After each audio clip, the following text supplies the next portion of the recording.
دشمنوں کی دشنامدہی پر ایک موقع پر اپنے دلی جذبات کا اظہار کرتے ہوئے آپ نے اس طرح فرمایا کہ دل رو رو کر یہ گواہی دیتا ہے کہ اگر یہ لوگ ہمارے بچوں کو ہماری آنکھوں کے سامنے قتل کرتے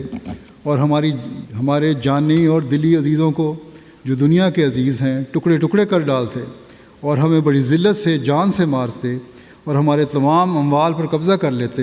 تو واللہ ثم واللہ ہمیں رنج نہ ہوتا اور اس قدر بھی کبھی دل نہ دکھتا جو ان گالیوں اور اس توہین سے جو ہمارے رسول کریم کی گئی ہیں دل دکھا۔ کیا یہ الفاظ توہین کرنے والے کے ہیں؟ الزام لگانے والے کچھ تو سوچیں، کچھ تو غور کریں۔ بس اے وہ مخالفین احمدیت جو حضرت محمد مصطفیٰ صلی اللہ علیہ وسلم کی امت میں سے ہو، آپ صلی اللہ علیہ وسلم سے محبت کا دعویٰ کرتے ہو، غور کرو، سوچو کہ تمہاری بلا وجہ کی مخالفت اللہ تعالیٰ کی ناراضگی کا باعث نہ بن رہی ہو۔ آج کل جو حالات ہیں انہیں دیکھو کہ کہیں یہ مخالفت اس وجہ سے تو نہیں، یہ کہیں یہ مخالفت جو تمہاری ہو رہی ہے اس وجہ سے نہیں ہو رہی، یہ تم کیا کر رہے ہو اس کے نتائج اس وجہ سے تو نہیں پیدا ہو رہے۔ کچھ تو غور کرو۔ جہاں تک ہمارا مسلمانوں سے تعلق ہے اور ہمدردی کا تعلق ہے، ہم حضرت مسیح علیہ الصلوۃ والسلام کے اس شعر پر عمل کرنے والے ہیں جس میں آپ نے فرمایا اے دل تو نیز خاطر اینا نگاہ دار کا آخر کنن دعوی حب پیغمبرم، کہ اے دل تو ان لوگوں کا لحاظ رکھ کیونکہ آخر میرے پیغمبر کی محبت کا دعویٰ کرتے ہیں۔ ہم تو اس لحاظ سے ہر مسلمان سے محبت کرنے والے ہیں اور ان کی بقا کے لیے دعا گو بھی ہیں اور جو کوشش ہو سکتی ہے وہ بھی کرتے ہیں اور ان کے لیے نیک جذبات اور احساسات رکھتے ہیں، ان کے لیے دعائیں کرتے ہیں، لیکن یہ خود بھی تو ہوش کریں اور اللہ تعالیٰ کی طرف سے بھیجے ہوئے حضرت صلی اللہ علیہ وسلم کے غلام صادق کی تکفیر کرنے کے بجائے اس کے پیغام کو سنیں اور سمجھنے کی کوشش کریں، کفر کے فتوے لگانے میں جلدی نہ کریں۔ بہرحال ہم تو اس محبت کا دعویٰ مسلمانوں سے کرتے رہیں گے کیونکہ ان کا دعویٰ یہ ہے کہ وہ حضرت صلی اللہ علیہ وسلم سے محبت کرتے ہیں، چاہے وہ ظاہری دعویٰ ہے، محبت کا دعویٰ ہی ہو۔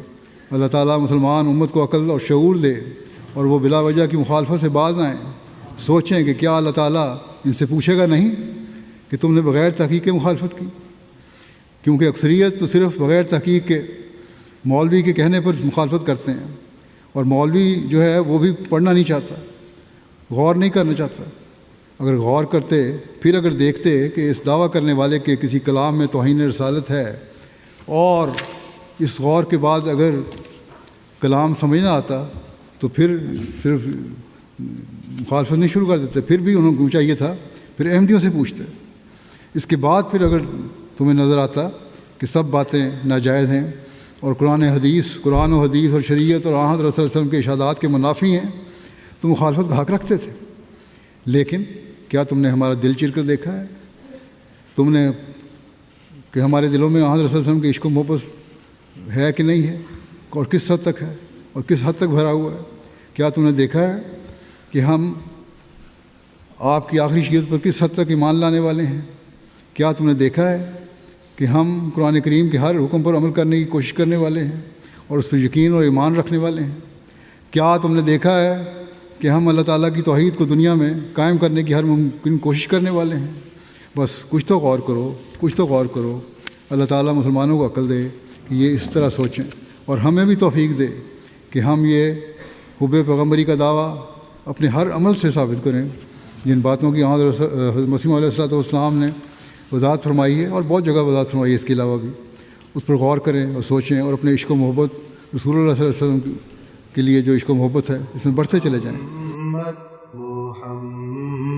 محمد رسول اللہ۔